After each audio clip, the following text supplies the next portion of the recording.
मेरी बेटी, माँ ये क्या है, तुम हमेशा अपनी मेड के लिए ये साड़ियाँ वगैरह खरीदते रहती हो, वो भी महंगी से महंगी, कल भी खरीदी थी। बीना बता रही थी माँ, जो कीमती साड़ियाँ तुम्हारी बहू पर शूट करती है, वैसी अगर तुम अपने घर की नौकरानी के लिए आखिर चाहती क्या हो, क्यों तुलना करने में लगी हो? क्या आपकी नज़र में बीना, जो कि हमारे घर की बहू है, और एक नौकरानी में कोई अंतर नहीं है? गुस्से में लाल पीला होते हुए दीपक ने अपनी माँ से कहा। बाहर दरवाजे की ओट में छुपी हुई बीना मुस्कुरा रही थी, क्योंकि उसने ही दीपक को बताया था कि माँ ने कल फिर से अपनी नौकरानी के लिए कीमती साड़ी खरीदी है। अंतर तुलना बेटा बहुत भारी शब्द है। खैर, तुम जानते भी हो एक बहू का फर्ज क्या होता है, बस अपनी सास से उसकी संपत्ति लेने का। बेटा, मैं जो करती हूँ सोच समझ कर ही करती हूँ, और मैं तुम्हारे पैसों का नहीं बल्कि अपने स्वर्गीय पति के पैसे का सदुपयोग करती हूँ, सुधा गर्व से बोली।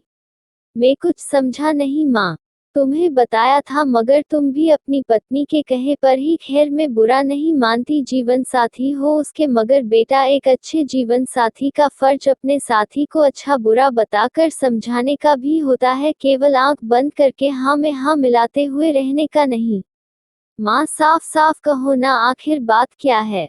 जानते हो, बीना ने मुझे कहा था माँ, आपका ये सोने का हार मुझे चाहिए, इतना खूबसूरत है और कीमती भी, मेरी सहेलियाँ तो देखकर ही जल भुन जाएगी, इन्होंने बड़े प्यार से दिया था मुझे, मेरे बाद ये सब है ही किसका, तेरा और बहू का। मैंने खुशी खुशी उसे दे दिया। उस दिन तू भी था ना, जब तेरे चचेरे भाई की शादी में हम सबको जाना था, मेरा सिर दर्द हो रहा था, ये तुझे भी पता था, मगर तू तैयार होकर बाहर गाड़ी निकाल कर हॉर्न बजाकर बहू को बुला रहा था, और बीना तैयार होकर बाहर आए और मुझसे बोली, मैं निकल रही हूँ मम्मी जी, आप अपना ख्याल रखिएगा। ख्याल, उसे बस अपनी कीमती साड़ी और सोने का हार दिखाने की जल्दी थी, सास की फ्रिक नहीं, जाना तो हमें सबको था ना, क्या रुककर मेरे सिर को प्यार से सहलाया नहीं जा सकता था, मुझे डॉक्टर के पास पहले लेकर जाया नहीं सकता था, मगर तुम्हें अपना स्टेटस मेंटेन करना जरूरी था, शादी में दोनों को ही जाना था, मेरी हालत ऐसी नहीं थी कि मैं उठकर खाना बना पाती। जब बहू को कहा कुछ बनाकर दे जाओ, तो वह बोली होटल रेस्टोरेंट से ऑर्डर कर लीजिए, और तैयार होकर निकल गई। उस वक्त मेरी आंखों में पानी भर आया था। जिस वक्त अपनों का साथ जरूरी हो, उस वक्त बेटे बहू को पार्टी जरूरी लगती है, अपनी माँ नहीं। तभी अपनी कामवाली आ गई, मैं दरवाजा खोलकर वापस बिस्तर पर आकर लेट गई।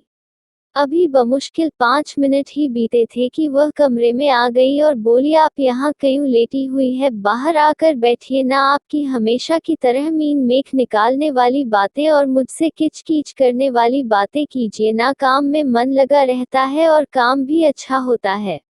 अच्छा, तुझे मेरा किच किच करना बुरा नहीं लगता?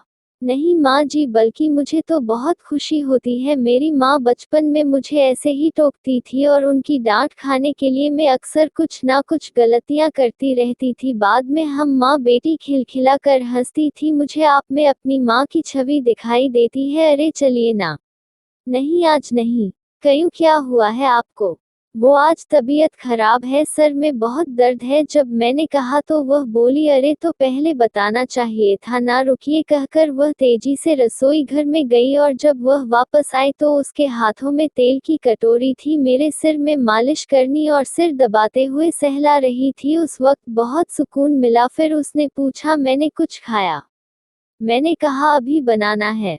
वो रसोई घर में गई और झटपट खिचड़ी बनाकर ले आए। उस वक्त मुझे बहू की बात याद आ रही थी। माँ, मैं आपकी बहू नहीं, बेटी हूँ, बेटी।